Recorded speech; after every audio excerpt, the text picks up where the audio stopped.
வருஷமா நம்ம சிஸ்டர் வீட்டில்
எனக்கு கொடுக்கப்பட்ட தலைப்பு தேவனுடைய மகிமை. அல்லேலூயா. தேவனுடைய மகிமையை நாம் எப்படி அனுபவிப்போம்னு சொல்லி கொடுக்கப்பட்ட நேரத்தில் அல்லேலூயா அல்லேலூயா அல்லேலூயா அல்லேலூயா சோர்ந்து போயிட்டீங்களா? அல்லேலூயா அல்லேலூயா அல்லேலூயா. கர்த்தர் நல்லவர், அவர் கிருபை என்று உள்ளது. அப்ப தேவனுடைய மகிமையை குறித்து நான் எனக்கு கொடுக்கப்பட்ட நேரத்துக்குள்ள அதை குறித்து எப்படி இருந்தா நமக்கு அந்த தேவ மகிமையை அனுபவிக்க முடியும் சொல்லி நான் வாசிப்போமானா, ரோமருக்கு எழுதின நிறுவனத்தை வாசிக்கிறோம். 1ஆம் அதிகாரம் 21ஆம் வசனத்தை வாசிப்போம். அவர்கள் தேவனை அறிந்து அவரை தேவன் என்று மகிமைப்படுத்தாமலும் ஸ்தோத்திரிக்காமல் இருந்து தங்கள் சிந்தனையினால் வீணானார்கள். உணர்வில்லாத அவருடைய இருதயம் இருளை அடைந்தது. ஆமென். அல்லேலூயா. நீங்க வாசிக்கிறத பாருங்க. அவர்கள் தேவனை அறிந்தும் அவரை தேவன் என்று மகிமைப்படுத்தாமலும் ஸ்தோத்திரியாமல் இருந்து தங்கள் சிந்தைகளிலே வீணரானார்கள். உணர்வில்லாத அவருடைய இருதயம் இருளடைந்தது. அல்லேலூயா. இன்னைக்கு அநேகருடைய இருதயம் இருளடைந்து இருக்கிறது. ஏன்? தேவனை மகிமைப்படுத்துவதில்லை, தேவனை அதிகமாய் துதிக்கிறது இல்லை. அப்ப என்ன ஆகுது? அந்த இருதயம் இருளடைந்து இருக்கிறது. அப்ப அதனால ஏன்னா ஆண்டவர் பாருங்க, அவரை தேவன் என்று அறிந்தும் அவரை என்ன பண்ணல, மகிமைப்படுத்தாமல் ஸ்தோத்திரிக்காமல் இருக்கிறோம். இதே சங்கீதம் 50 தாவீது சொல்லுகிறார். 23ஆம் வசனத்தை வாசிப்போமானா வாசிப்போம்.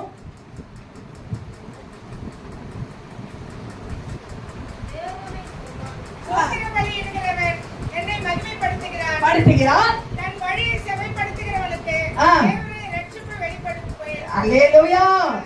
அப்ப பாருங்க, தேவன் ஸ்தோத்திரம் பண்ணியிருக்கிறவன் தேவனை மகிமைப்படுத்துகிறான்.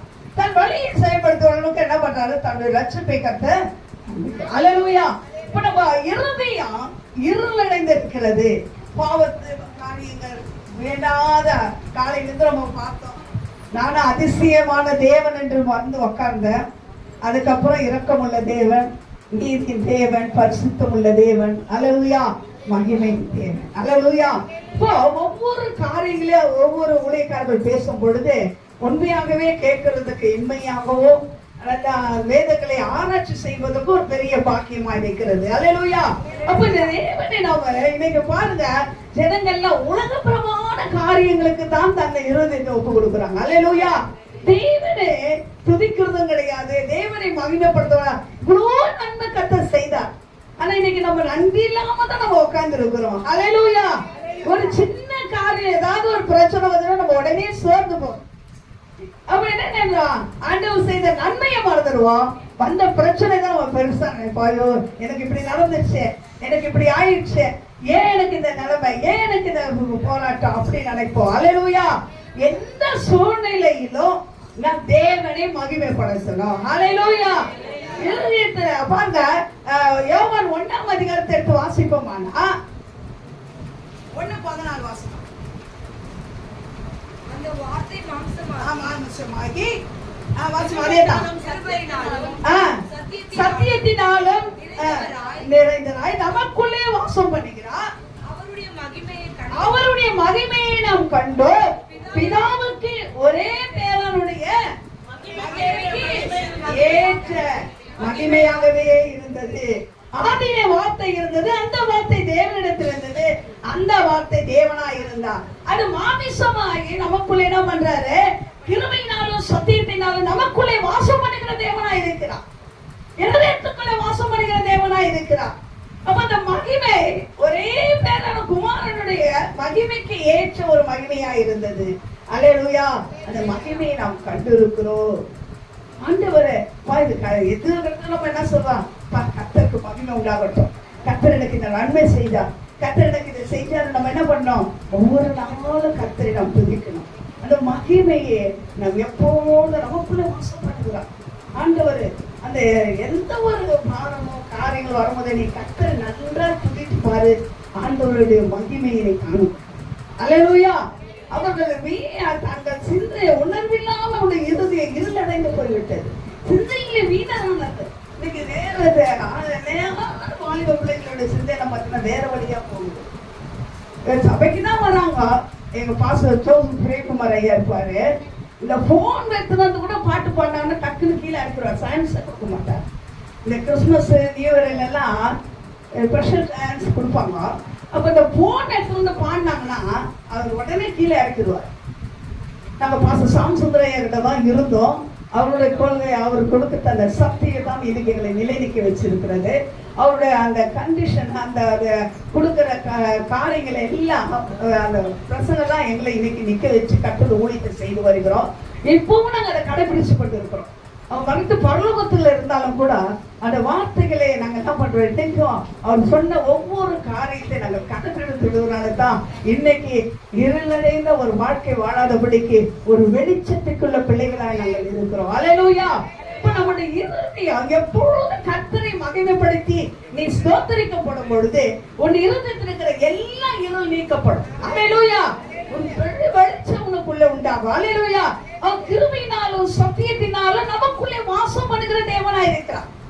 வெளிப்படுத்தல் 3:20 வாசக, இதோ வாசம் பண்ணின கதவை தட்டுக, ஒருவன் என் சத்தத்தை கேட்டு கதவை திறந்தா நான் அவனோடு கூட பிரவேசி அவனோடு போசனம் பண்ணுவேன் என்று சொன்னான். அப்ப நம்ம என்ன பண்ணா, இது இருதயம் அவர் வாசம் பண்ணுகிறார். அல்லேலூயா. அவருக்கு பிரியமானவன் நடக்கணும், அவருக்கு பிரியமானவன் இருக்கணும். அது பிரதிக்கிறதோ ஜெபிக்கிறதோ அவரை நம்ம எவ்வளவு மகிமைப்படுத்துகிறோமோ அவ்வளவும் கர்த்தர் நமக்கு பெரிய காரியங்களை செய்வார். அல்லேலூயா. சங்கீதம் 3 வசனத்தை வாசிப்போம். தாவீது சொல்றாரு பாருங்க, சொல்றது கடகடன்னு ஓடுறேன்.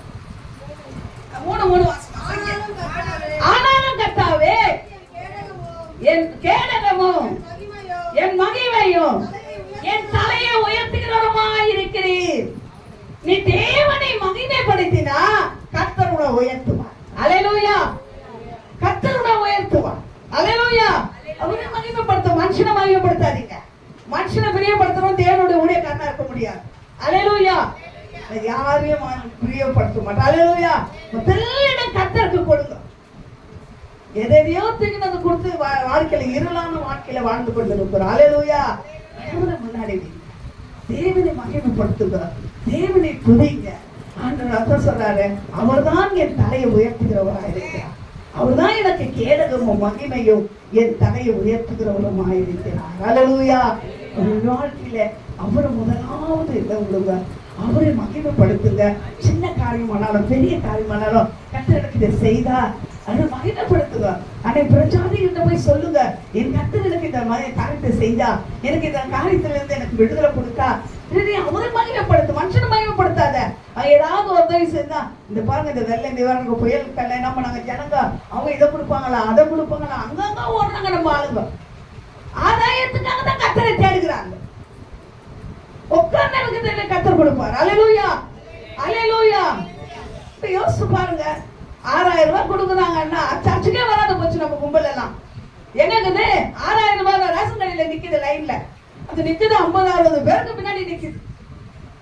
ஏன் எதுக்கு தானே நம்ம கொடுக்க வேண்டிய காசு எதுக்கு தானே வரும், அதுக்கு ஆலயத்தை கட் பண்ணிட்டு போயிடுறாங்க. அல்லேலூயா. எவ்வளவு வேதனை, எவ்வளவு துக்கம் பாருங்க. எத்தனை நாளைக்கு சாப்பிட்டா அந்த 6000 ரூபாய் யோசிப்பாரு. எவ்வளவு 365 நாள் கர்த்தருக்கு நடத்த போறாரு. எவ்வளவு இந்த வருஷம் ஜனவரி 1ஆம் தேதி தொடங்கி இந்த டிசம்பர் 27 வரைக்கும் வந்திருக்கிறோம்னா எவ்வளோ கர்த்தர் நமக்கு கொடுத்திருக்கிறார், எவ்வளோ நன்மை செஞ்சிருக்கிறார்.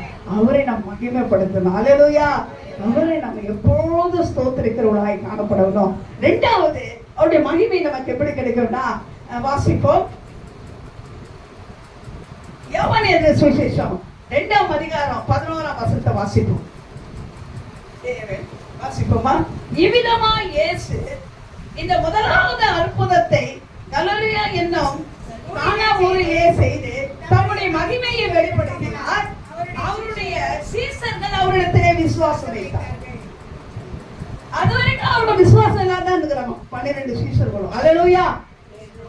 எப்ப ஆண்டவர் முதலாவது அற்புதம் செய்யறாரோ அதை கண்ட பிறகுதான் என்ன பண்ணாங்க, விசுவாசம் வைத்தாங்க. அப்ப அந்த மகிமை எங்க வைத்தா காணாவுல. இன்னைக்கு விட நிறைய பிள்ளைங்க திருமணம் ஆகாதுன்னு கவலைப்படவே படாதுங்க. 24ஆம் வருஷம் நம்ம பிள்ளைங்களுக்கு எல்லாம் திருமணத்தை கட்ட நடத்துவோம். அல்லேலூயா. அல்லேலூயா. ஆனா அதெல்லாம் அற்புதமா திருமணத்தை தான் கர்த்தர் நடத்தினான். அதனால்தான் சொல்லுவேன், நாங்க வெறும் கையில நான் முழம் போட்டு 4 கல்யாணம் பண்ணேன், 8 பேரை புள்ளி எடுத்தேன். அல்லேலூயா. அவ இதுவரைக்கும் கர்த்தர் என்ன நடத்துறார். அல்லேலூயா. ஏன்னா ஆண்டவர் மேல நம்ம விசுவாசம் இருக்கணும். அல்லேலூயா. செய்வார். ஐயோ கடைசி நேரத்துல போய் என்ன பண்ணிடாதீங்க, பிரதர்ஸ் எல்லாம் இறந்து போயிடாதீங்க. கடைசி காலத்துல வந்து நிக்கிறோம். மாப்பிள்ளை கிடைச்சாலும் கிடைக்காது, ஆண்டவர் மேல விசுவாசமா வைங்க, ஆட்டோமேட்டிக்கா கர்த்தர் தேடி வர செய்யும். அல்லேலூயா. போவாசுக்கு ஒரு ரூத்தை கர்த்தர் மோவாபு தேசத்துக்கு கொண்டு போனது போல கர்த்தர் நம்ம பிள்ளைக்கு ஒரு மருமகனை கொண்டு வர மாட்டாரா? அல்லேலூயா. நம்ம மகனுக்கு ஒரு மருமகளை கொண்டு வர மாட்டாரா? நிச்சயம் அந்த விசுவாசம் நமக்குள்ள வரணும். அப்ப சீசர்கள் அவர் மேல் விசுவாசம் வைத்தாங்க. ஆனா அந்த மகிமையை அவ்வளவா பாருங்க, ஆண்டவர் முதலாவது சேர்த்து அந்த மகிமையை அவர் அங்க வெளிப்படுத்தினார். இன்னைக்கு கூட நிறைய பேர் பாருங்க, ஆண்டவர் சொல்றா, இந்த ஜனங்க அற்புதத்தையும் அதிசயத்தையும் காணாம என்ன விசுவாசிக்க மாட்டார்கள் என்று சொன்னார். இப்ப ஜனங்க அற்புத அதிசயத்தை காண்டாதான் ஜனங்க வருவாங்க. இப்ப நம்ம போய் மற்றவங்களுக்கு எப்பவுமே மேய்ப்பன் குட்டி போட மாட்டாரு, ஆடு நீயே நானும் தான் குட்டி போடணும். நம்ம தான் ஆத்மாக்கள் கிட்ட போய் சொல்லி, ஆண்டவர் எனக்கு இந்த அற்புதம் செஞ்சா, ஆண்டவர் எனக்கு இந்த நன்மை செஞ்சா அப்படின்னு சொல்லி நீ ஆத்மாக்களை கொண்டு வர்றது உன்னுடைய கையில தான் கத்த கொடுத்துருக்காங்க. அல்லேலூயா.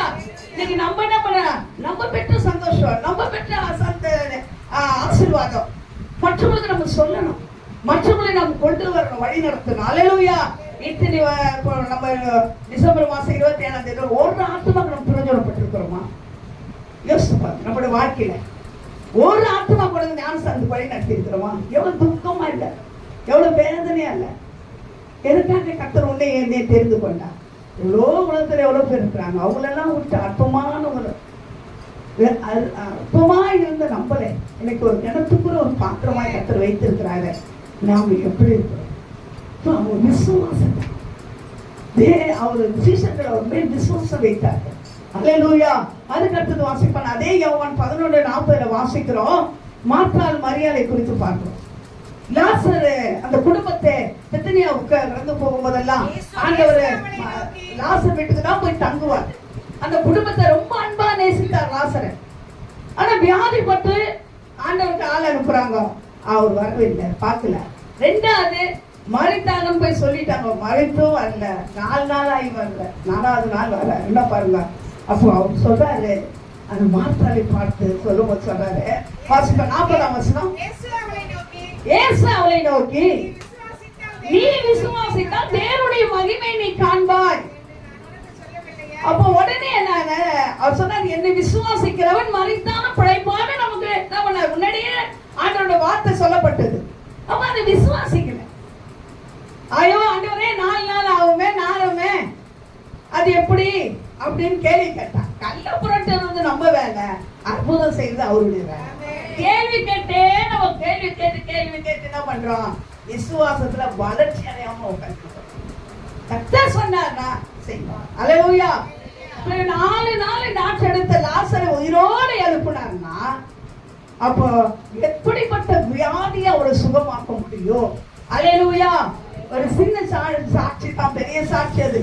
ஆனாலும் கர்த்தருடைய கிருபையில அதை நான் எவ்வளவு சுருக்கு சொல்ல முடியல.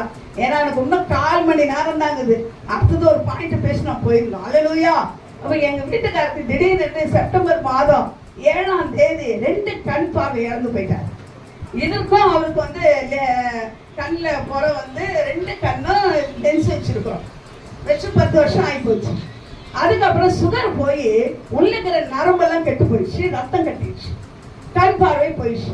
அப்ப டாக்டர் கிட்ட போகும்போது அவங்க சொன்னாங்க, இது பெரிய ஆபரேஷனு, அவருக்கு உள்ளுக்கிற நரம்பெல்லாம் கெட்டு போய் ரத்தம் கட்டிடுச்சு, இந்த ஒளி கிடைக்காது அப்படின்னு சொல்லிட்டாங்க. ஆபரேஷன் பண்ணாலும் பிரயோஜனம் கிடையாதுட்டாங்க. 1.5 லட்சம் 2 லட்சம் 50,000 கேட்டாங்க. இப்படியே 5 ஆஸ்பத்திரிக்கு ஒரு குருடனை வடிச்சுட்டு போய் போற மாதிரி போயிட்டு வந்தேன், ஒரு பைய கையில பிடிச்சிக்கிட்டு. அப்போ ஒண்ணுமே நான் என்ன செய்யறது, எல்லா ஆஸ்பத்திரியும் லட்சக்கணக்கான 10 பைசா வழி கிடையாது. கத்துறது சாட்சியா இருக்கிறேன். அப்போ என்ன, ஏன்னா நாங்க 16 ஏதோ கத்தருக்கு நான் ஒப்பு கொடுத்து 1 ரூபாய் கூட கடன் வாங்க மாட்டேன்னு சொல்லிட்டேன். அதுல இருந்து இது வரைக்கும் கத்தர் நடத்தி வர 23 வருஷம் ஆயிடுச்சு. அல்லேலூயா. முடிய போகுது. 1 ரூபாய் கூட கடன் இல்லாம கத்தர் கடனை வாங்காம கத்தர் நடத்தின்னு வர்றாரு குடும்பத்தை. 4 திருமணத்துக்கு வாங்கின கடன் எல்லாம் எல்லா வருஷம் கத்தர் அடைச்சிட்டு ஒரு ஒருத்தர் அடுத்தேன். ஆண்டவரே, ஒரு பட்னியா இருந்தாலும் சரி, எந்த ஒரு பேர் கூட நான் கடன் வாங்க கூடாது, அப்படிதான் நடத்தின ஆண்டவரே. அப்போ உடனே நம்ம கடைசியா ஒரு ஹாஸ்பிட்டல் சொன்னாங்க, ஒரு டாக்டர் சொன்னார், பெத்தனியாக்கு போகும்போதோ அவர் கிறிஸ்தவரா இருந்ததுனால, அம்மா இந்த கண்ணை இப்படியே விட்டுட்டீங்கன்னா ரொம்ப பார்வை போயிடுச்சுன்னா அது ரத்தம் கட்டுறது கேன்சர் கட்டியா மாறிடும், ஒண்ணுமே தெரியாது அப்புறம்ட்டாங்க. அவர் வேலையாவது அவர் செஞ்சுக்கணும் இல்லம்மா, நீங்க எவ்வளவு துணிதமா செய்வீங்களோ அந்த அளவுக்கு நீங்க ஆபரேஷன் பண்ணுங்க அப்படின்னு 1 லட்சம் கொடுத்தாரு. இந்த லெட்டர் எடுத்து இந்த ஹாஸ்பிட்டல் போங்க, மேலே வரட்டும் டெலிசாண்ட. அப்ப அவங்க வந்து உங்களுக்கு கொஞ்சம் கம்மி பண்ணி சொல்லுவாங்க. அங்க வந்து அந்த லெட்டர் பார்த்தோன்னே அவங்க 50,000 ரூபாய் முடிச்சோம். சரி 50,000 ரூபாய் முடிச்சுட்டாங்களேன்னு சொல்லிட்டு அப்புறம் பெட்டி பையன் சொன்னா, நாங்கெல்லாம் ஷேர் பண்றோம், நீங்க ஒரு அமௌண்ட் கொடு, எல்லாம் ஷேர் பண்ணி ஒரு வேலை கண்ணை ரெடி பண்ணி பார்க்கலாம் அப்படின்னு சொல்லி எல்லாம் ஷேர் பண்ணோம். என்ன பண்ணோம், பிளட் டெஸ்ட் எடுத்துன்னு சொன்னாங்க. சுகர் எவ்வளவு இருக்குன்னு பார்த்தா 245 இருக்கு. நார்மல் கண்டிஷன் இல்லாம இந்த ஆபரேஷன் பண்ண முடியாதுட்டாங்க. 100 140 இருக்கிறோம், 245 இருக்குது. அப்போ என்ன பண்ணிட்டோம், அந்த அவங்க கொடுத்த டேட் போயிடுச்சு. கடைசியா நான் 3 நாள் பாஸ்டிங் போட்டு செபிச்சேன். குருடருக்கு பார்வை கொடுத்திருப்பா, உடலை நடக்க வைத்து செத்து போய் மடித்த 4 நாள் லாசரை இவரோடு எழுப்பினீர் ஆண்டவரே. இன்றைக்கு உடைய வல்லமை குறைந்து போகவில்லை, உடைய மகிமை இன்றைக்கு மாறவில்லைப்பா அப்படின்னு சொல்லி உபவாசம் எடுத்து ஜெபித்தேன். ஜெபிச்சு கடைசியில பார்க்கும்போது எங்க மருமக சொன்னா, நெட்ல எல்லாம் போட்டு பார்த்து சொன்னாங்க, அரவிந்த் பூந்தமணியில இந்த ஆபரேஷன் பண்றாங்க, ஏழையா இருக்கிறவங்களுக்கு கொஞ்சம் கம்மி பண்றாங்கன்னு சொல்லி சொன்னாங்க. ஒரு யாரோ அவங்க வேலை மேலே சொன்னாங்க. அப்போ உடனே நான் பண்ண அந்த ஹாஸ்பிட்டல் போகலான்னு போனோம். அப்போ நான் சொன்னேன், ஆண்டவரே நான் 1 ரூபா கூட கடன் வாங்க மாட்டேன், இந்த ஆப்ரேஷன் நடக்கணும், இந்த ஆப்ரேஷனை நீங்கள் நடத்தணும், அதுக்கு மறுபடியும் அந்த கண் பார்வையே வரணும், உம்மால கூடாத காரியம் ஒன்றும் இல்லைன்னு விசுவாசித்தேன். விசுவாசித்து ஜெபித்தேன், கர்த்தரை மகிமைப்படுத்தினேன். அந்த ஹாஸ்பிட்டலுக்கு போனோம். கீழே போகும்போது சொன்னோம், முக ஸ்டாலின் போராட மருத்துவ உதவின்னு சொல்லி 5 லட்சம். அந்த கார்டு நான் 2 வருஷத்துக்கு முன்னே எப்போ எல்லாரும் சேர்ந்து நாங்கள் ஷேர் போய் அந்த எங்க பாரிஸ் அண்ணே எங்கே இருக்குது ஹைகோர்ட் வரைக்கும் போய் அந்த கார்டை நாங்கள் வாங்கி வச்சுக்கிட்டேன். அது எதிர்பாராத அந்த ஹாஸ்பிட்டலில் நுழைஞ்ச உடனே என் கண் அந்த கார்டு அந்த ஹாஸ்பிட்டல் உள்ள நுழைஞ்சோன்னு அதை பார்த்தேன். இதுக்கு ஃப்ரீயா பண்றாங்க ஆப்ரேஷன் சொன்னாங்க. அப்பா கர்த்தருக்கு ஸ்தோத்திரம் சொல்லி தேவனை மகிமைப்படுத்தி அங்க ஷீட் போட்டு எல்லாம் பண்ணோம். 10ஆம் மாசம் 12ஆம் தேதி ஒரு கண் ஆப்ரேஷனை கர்த்தர் பண்ணாங்க. ஹல்லேலூயா. கர்த்தர் நல்ல டாக்டர் சொன்னாங்க, சந்தேகமா தான் கையை தூக்கி பண்ணாங்க. ஆனா ஆப்ரேஷன் பண்ணி முடிச்சோன்னா கண்ணு தெரிய ஆரம்பிச்சிச்சு. ஹல்லேலூயா. இன்னொன்னு நாளைக்கு அட்மிஷன், 29ஆம் தேதி ஆப்ரேஷன். இன்னைக்கு போட்டாங்க எனக்கு அட்மிஷன். ஐயோ நான் என்ன பண்ண மாட்டேன், ஆஸ்பத்திரிக்கு வரமாட்டேன், என் பிரேயர் முடிச்சுட்டு தான் நாளைக்கு நம்ம கிளம்புனா டேட்டை மாற்றி வேண்டாம்னு சொல்லி இப்போ நாளைக்கு அட்மிஷன், நாளைக்கு இன்னொரு கண்ணு ஆப்ரேஷன் பண்றாங்க. அது மாத்திரம் இல்ல, அவன் அந்த ஆயில் போட்டு அந்த நரம்புகள்லாம் ஒட்டுறதுனால திரும்பவும் 3 மாசம் பொறுத்து திருப்பி ஓபன் பண்ணி அந்த ஆயில் துடைக்கணுமா. இதுக்கு ஒரு 5 மாசமா, அதுக்கு ஒரு 5 மாசம் ஆகுமா ஒரு கண்ணுக்கு. என்னடா இது பெரிய கதையாச்சு. ஆனா கர்த்தர் 1 ரூபாய் கூட இல்லாத கண் ஆபரேஷனை கர்த்தர் நடத்தினார். இந்த கண்ணுக்கும் நீங்க எதுவுமே பைசா கட்ட தேவையில்ல, எல்லாமே உங்களுக்கு பிரின்னு சொல்லிட்டாங்க. ஹல்லேலூயா. கர்த்தர் பார்வையற்று போயிருந்த விசுவாசத்தோடு கூட ஜெபிங்க, கர்த்தர் திரும்ப கொடுத்தா. ஹல்லேலூயா. நம்ம எந்த அளவுக்கு, ஆனா டாக்டர் கொடுக்கிற ஒரு ஸ்டேட்மெண்ட்டை நம்ம என்ன பண்ணுவோம், அதை உறுதியா பிடிச்சிப்போம். ஆண்டோட வார்த்தையை நம்ப மாட்டோம். ஆனா சொல்ல, நான் உன்னை குணமாக்குவேன்னு சொல்றேன், என் தழும்புகளை நீ சுகமாவா, என் வசனத்தை அனுப்பி நான் உன்னை குணமாக்குவேன்னு சொல்றாரு. எகிப்தில் வர பண்ணின ஒரு வாரம் உன்னை அணுகாதுன்னு சொல்லுவாரு. அதெல்லாம் மூட்டை கட்டி போட்டுருவோம். டாக்டர் சொல்லிட்டாரு, டாக்டர் சொல்லிட்டாரு. பாருங்க 245 இருந்துச்சு, 3 நாள்ல அந்த சுகரை எப்படி பாருன்னா 100 140க்குள்ள கொண்டு வர வச்சார். அப்புறம் அந்த ஆபரேஷன் நடந்துச்சு. ஹல்லேலூயா. இப்ப தேவனால கூடாத காரியம் ஒன்றுமே இல்லை. செத்து போன லாசரை 4 நாள் பொறுத்து எழுப்பினாரு வல்லமை உள்ள தேவன். ஆண்டவர் நமக்கு சுகம் கொடுக்க மாட்டாரா? கரங்களை தட்டி கர்த்தரை மகிமைப்படுத்துவோமா? ஹல்லேலூயா. அதே மாதிரி பாருங்க, 10ஆம் மாசம் அவருக்கு 9ஆம் மாசம் ஏற்படுச்சு, எனக்கு 10ஆம் மாசம் முட்டி வலி பயங்கரமா வலிச்சு. ஒரு எலும்பு டாக்டர் போய் பார்க்கும்போது அவர் சொன்னாரு, அந்த டாக்டரோட எக்ஸ்ரே எடுமானாரு. 500 ரூபாய் கொடுத்து எக்ஸ்ரே எடுத்தேன். எக்ஸ்ரே எடுத்தோம்னா சொன்னாரு, அந்த லெஃப்ட் கால் ஃபுல்லா நொறுங்கி போயிடுச்சுமா, நீ ஒரு ஸ்டெப் கூட நடக்க கூடாது, பிளைட் வச்சு ஆபரேஷன் பண்ணி பிளைட் வச்சாதான் நடக்க முடியும். நான் ஆபரேஷன் பண்ணல, பிளைட்டை வைக்கல, இது வரைக்கும் கர்த்தரோட ஊழியத்தை செய்ய. ஹல்லேலூயா.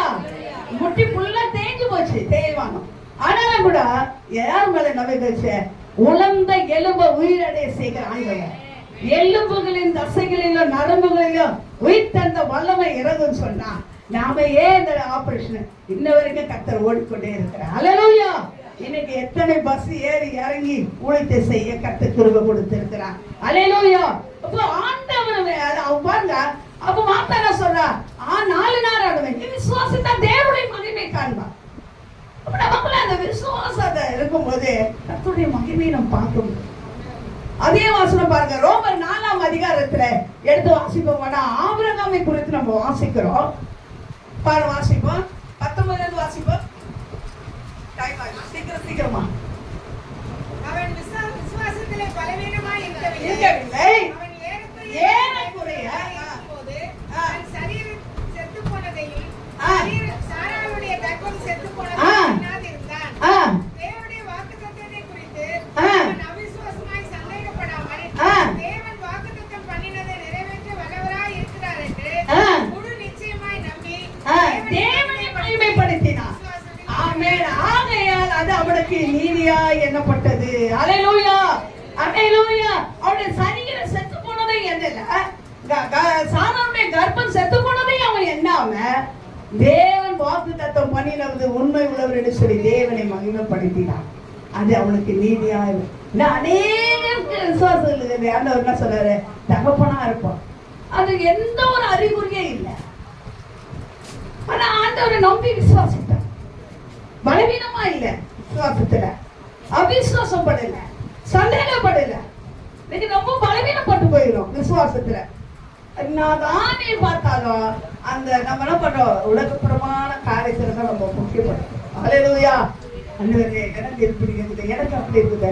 கர்த்தர் நமக்கு செய்யலாம். அவன் சொன்ன வாக்கு பண்ணினவர் வாக்கு மாறாதவராக இருக்கிறான். அவன் நம்பி தேவனை மகிமைப்படுத்தினான். அது அவனுக்கு நீதியாய் எண்ணப்பட்டது. அல்லேலூயா, அல்லேலூயா. 25 வருஷமாய் காத்திருந்தான் ஆபிரகாம். 99 வயசுல சொல்றாரு. ஆதியாகமம் 17:1 வாசிக்கிறோம். நான் சர்வ வல்லமை உள்ள தேவன், எனக்கு முன்பாக நடந்து உத்தமனாய் இருந்தார் தரிசனமாகி. அப்போ ஆண்டவருக்கு அவர் என்ன பண்ணாரு? விசுவாசமா இருந்தார். ஈசாக்கு பிறந்து பலி கொடுக்கும் போதோட விசுவாசமா போறார். நானும் என் பிள்ளையாண்ட அவ்விடம் வரும் போய் திரும்பி வருவோம் என்று வேலைக்காரர்கிட்ட சொல்லிட்டு தான் போறாரு. யோசிப்பா, இன்னைக்கு நம்முடைய விசுவாசம் எப்படி இருக்கிறது? விசுவாசத்துல பலவீனமா இருக்கக்கூடாது. அவிசுவாசமான வார்த்தை வரவே கூடாது நமக்கு. ஐயோ இந்த ஆளெல்லாம் திருந்துவானா? நம்ம வீட்டுக்கார பேசுறோம் அப்படித்தான். ஐயோ இந்த பக்கம் சூரியன் இந்த பக்கம் வந்தாலும் என் வீட்டுக்காரர் மாறவே மாட்டாருங்க. நீ நீதிபரா, நீ நீதி சொல்லுறதுக்கு சொல்லு. யோசிப்பாரு. என் கர்த்தரால ஆகாத காரியம் ஒண்ணு இல்லை. அன்றைக்கு சவுலை பவுலா மாத்திர தேவன் இந்த மனுஷன் ஏமாத்துறோம்.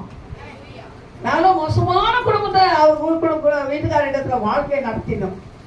ஆனா கர்த்தர் தான் அவரை மாத்தினார். அல்லேலூயா. இன்னைக்கு எப்படி கர்த்தர் வைத்திருக்கான்னு எல்லாருக்குமே தெரியும். அல்லேலூயா. அப்ப ஆண்டவரை நம்ம அவிசுவாசமான வார்த்தை பேசக்கூடாது, விசுவாசமான வார்த்தை பேசணும். தேவனை நம்ம மகிமைப்படுத்தணும். ஆண்டவர் செய்வார். ஆண்டவர் கண்டிப்பா ரட்சிக்கப்படாத புருஷன் எல்லாம் வருஷத்துல 24 வருஷம் ரட்சிக்கப்பட்டு நானும் என் வீட்டாரும் இணைந்தால் கர்த்தரையே செய்வோம். நானும் என் வீட்டாரும் எந்த கர்த்தரை ஈஸ்வரன் குடும்பமாய் நாங்க சபைக்கு போறோம். நாங்க கர்த்தரை ஆராதிக்க போகிறோம். நான் கர்த்தரை தேட போறோம். நான் குடும்பமா கர்த்தருக்கு ஊழியம் செய்ய போறோம். விசுவாசி தேவனுடைய மகிமை நீ காண்பா. நீ தேவனுடைய மகிமை அவன் நம்பி விசுவாசித்தான். அது அவனுக்கு நீதியாக எண்ணப்பட்டது.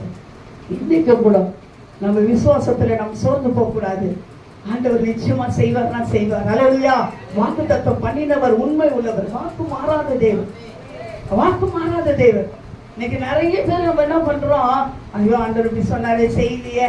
ஒருவேளை சோர்ந்து போய் இந்த வருஷ கடைசியில வைக்கலாம், வருஷத்தை கடைசி நிமிஷம் கூட அற்புதத்தை செய்ய அவர் வல்லவராக இருக்கிறார். அல்லேலூயா. ஒரு நாளும் சோர்ந்து போவாதீங்க. அல்லேலூயா. ஒரு நாள் நீங்க என்ன பண்ணாதீங்க, மனசு வேதனைப்படுத்தாதீங்க. ஆண்டவரை மகிமைப்படுத்துங்க. நிச்சயமாக உனக்கு என்ன வாக்குத்தத்தை கற்றுக் கொடுத்தாரோ அதை அவர் நிறைவேற்ற வல்லவராக இருக்கிறார். அல்லேலூயா. அடுத்த ஒரு காரியம், முதலாவது கர்த்தரை துதிக்கணும். இருதயம் நமக்கு பிள்ளை நமக்குள்ளே வாசம். மூன்றாவது ஒரு காரியம் ஜெப வாக்கியம் வாசிப்போம். 2 நாளாகமும் 7ஆம் அதிகாரம் ஒரு 3 வருஷத்துக்கு வாசிப்போம். சாலமோன் ஜெபம் பண்ணி ஆலை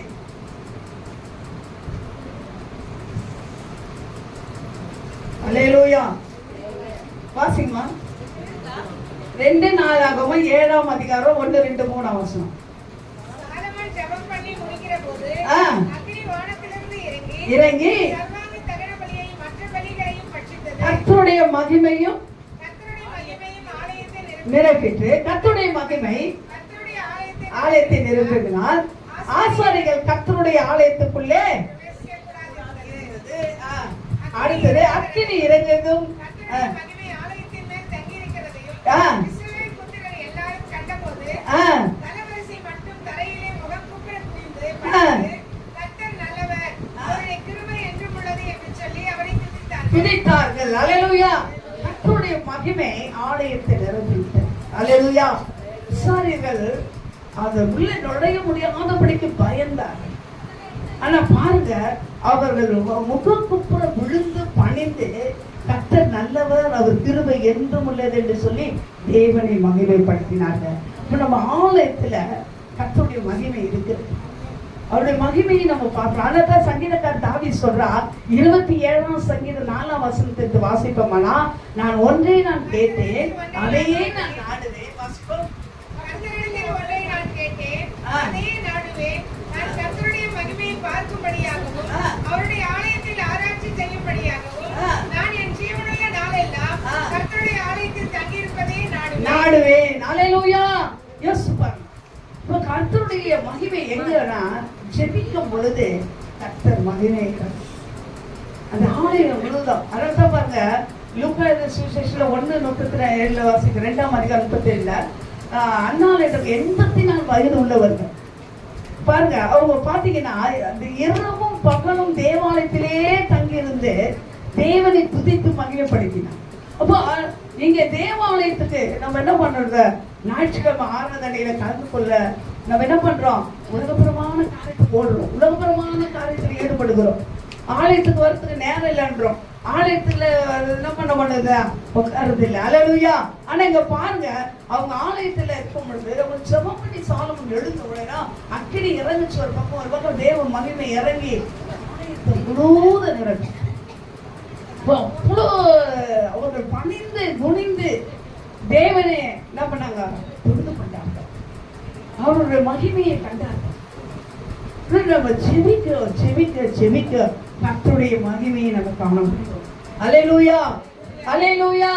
அடுத்தது ஒரு காரியத்தை வாசிப்போம். பிலிப்பியர் 4ஆம் அதிகாரம் 19-20 வாசி.